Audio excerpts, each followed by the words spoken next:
Hey, what's going on, everyone? It's Ben with High Def Detailing, and I know it has been a while since I put out a video, and that's really just because it's been so busy here. Back it up all the way to March to now, which is mid-September. It's been nonstop, so really thankful for all that business. Haven't had a day without work, so it's been a little bit more challenging to keep up on the content, but really want to make sure I get back into that and give you guys some updates on what's going on. So this video, I want to walk you through the wash setup that I ended up going with. My last video was kind of about debating what pressure washer I was going to go with and how to set all that up. So found a system that works awesome, and let's get into showing you how that works. Let's first take a look at the water setup.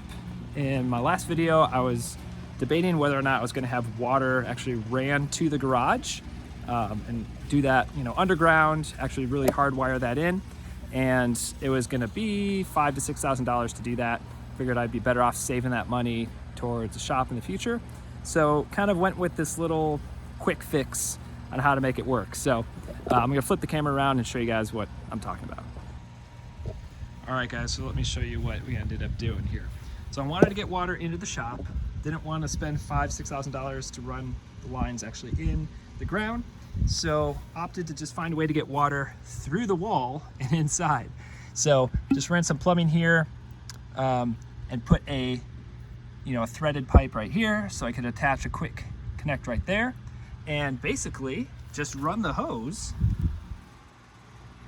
from the back of our house right there. Just reel the hose up when I'm done, real simple. So when I come out here in the mornings, I just turn the water on at the source, run the hose out here. It has a shut-off valve here at the end, so I don't get water flying everywhere. And check this out. Boom, hooked up, water on, and we're good to go. So that's how I'm getting water into the shop, and it's working out great so far. So let me take you guys back inside and show you what it looks like on the inside. All right, we are back inside the garage now. And so as you can see, there's where that hose was I just showed you guys. Comes into the shop right here, and so I can just turn the water on just like that, open up that valve, and I went ahead and went with a local water company that supplies DI tanks, and it's been great to work with so far. They got awesome customer service. I make a phone call, they come out here within one day, maybe two if they're really booked, and swap out the tank for me. Reasonable cost as well, so really happy with that. So water comes through here, goes into a chlorine filter. I'm on city water, so there's some chlorine mixed in there. So that cleans that up. Goes into the DI tank, and boom, decided to go with the AR Blue pressure washer. And got a nice 100-foot hose set up on really nice solid reel right here. And so yeah, that's the setup. And as you can see, it doesn't take up much space, which was my big concern if I was gonna go hardwired setup in the garage, is I did not wanna take up much space because my garage is really small for the kind of work I'm doing. It works, but yeah, I always have to be conscious about the space. So really loving this setup. Man, this pressure washer, night and day difference, going from just your Greenworks electric pressure washer. This thing's real, it's the real deal, really nice flow rate, and it's just a tank. Haven't had any issues with it whatsoever. And as you can see, as far as placement goes, I was originally thinking of putting it closer to the front here, since I'm still having to wash outdoors.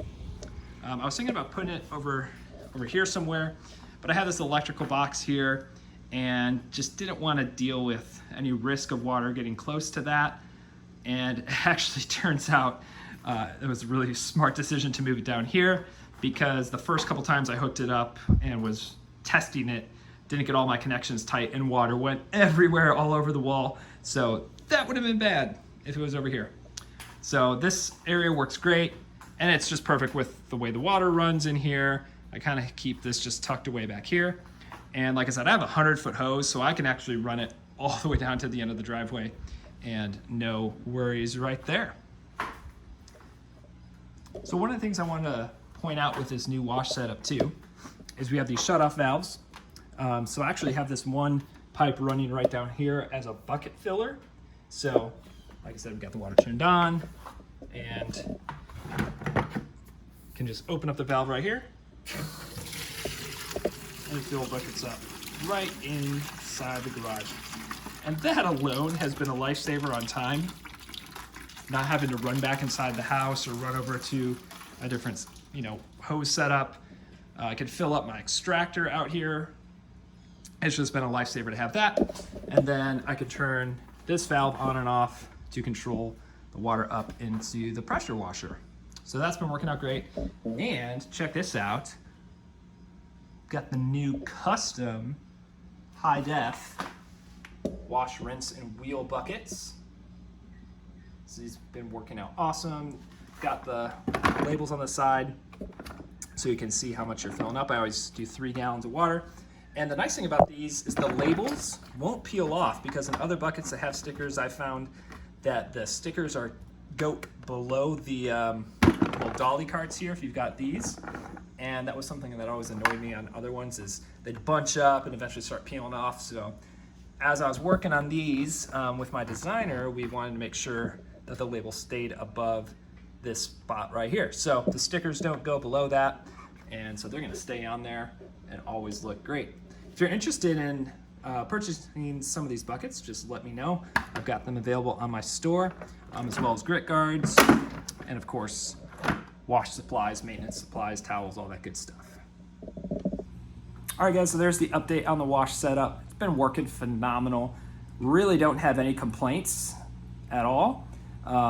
I do use this for everything now. So this is my water source. So I'm using DI water for everything, filling up my wash buckets, not just final rinsing. I mean, I use it for every step just to eliminate any risk of water spotting, filling up all my chemicals and whatnot. And with this size tank, and working every single day, doing 5-6 vehicles a week, it lasts me a little over a month. And to fill it up and exchange it once a month, to me that's worth it, and that's been great. So no complaints with that setup. It's working phenomenal. I highly recommend going with the AR Blue 630 TSS pressure washer. Like I said, it's just been a tank so far and working awesome.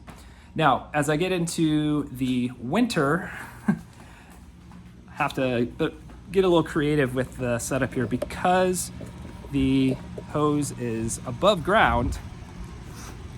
I'm gonna have to figure something out. So if you have any suggestions, leave them in the comments below. What I'm thinking about doing is getting one of those heated hoses, like insulated electric heated hoses. I think they use them for RV hookups, and seeing if that will work. I really just need, in the winter times, enough water to do an initial rinse to get a lot of the gunk and salt off the vehicle. I can rinseless wash the rest of the job. But I've just been spoiled with this setup now. I really want to keep it going through the winter. So yeah, if you have any suggestions on that, let me know. I've got a lot of content backlogged, even all the way back to, I think, like February, when I did a bunch of videos. I documented an entire ceramic coating process from start to finish. So I promise I'll have more footage coming out soon. Like I said, it's just been really busy because of lots of great business, doing a lot of really cool jobs, meeting a lot of great people. So really thankful for that. More content to come for sure. So if you haven't subscribed already, please go ahead and do so. And like I said, there'll be a lot more coming out. If you have any questions about the wash setup, feel free to leave them in the comments below, and I'll see you guys in the next video.